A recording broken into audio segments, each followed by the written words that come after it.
Andy Ludwig, who has been an absolute stud for Utah multiple times, right? One time in the early 2000s, leads them to the Sugar Bowl. We all know what happened there. Utah fans, you know how you put it on Alabama.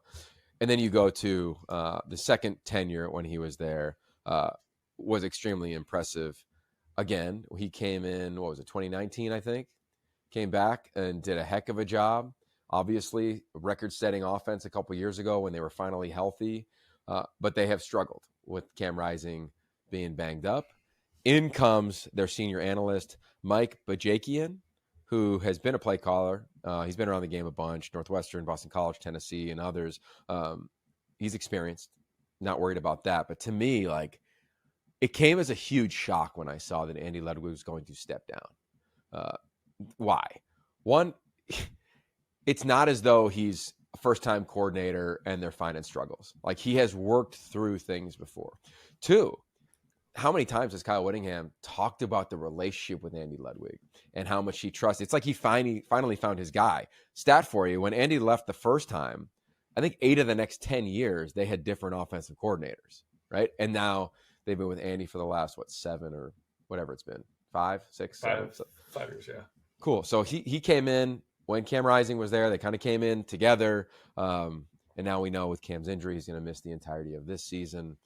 And now Andy Ludwig is gone for the rest of this season. I would have never have bet this would have happened, ever, at Utah, but it has. Jim, I want to hear your thoughts, and then I'm going to give mine. Yeah, well, first I'll say that yes, you were correct. Luttrell, that was his first year as the offensive. This was his first year as the offensive coordinator. He had been hired the year before as an analyst. So yeah, very short leash there for Oklahoma.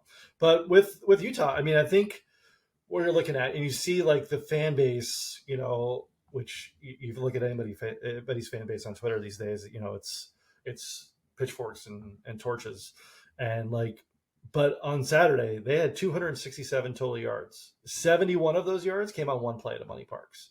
They were 2 of 15 on third down. So I get the frustration.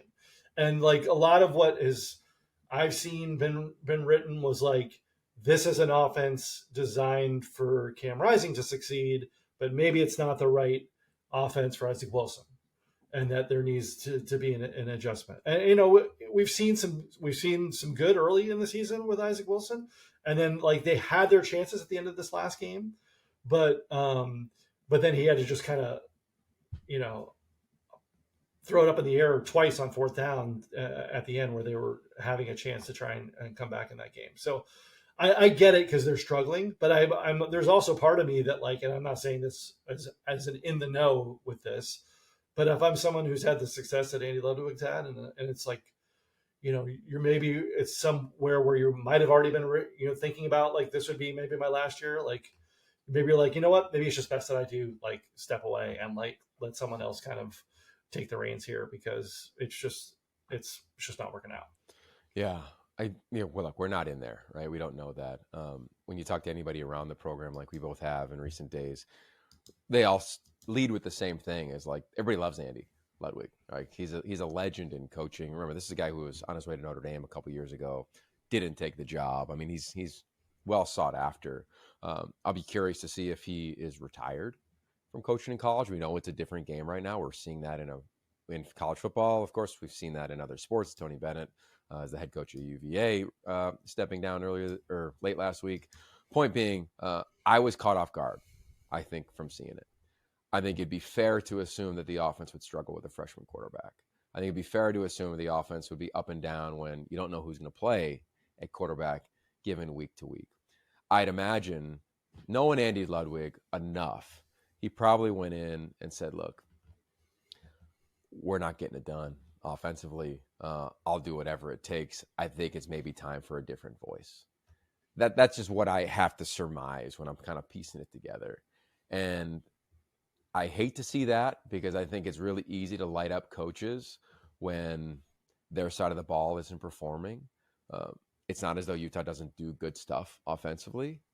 And I think there are times when programs and staffs and coaches know, like, hey, maybe it is a need for a spark. There is a need for another voice. There is a need. But I also know this is a reality, is that nobody's installing a brand new offense heading into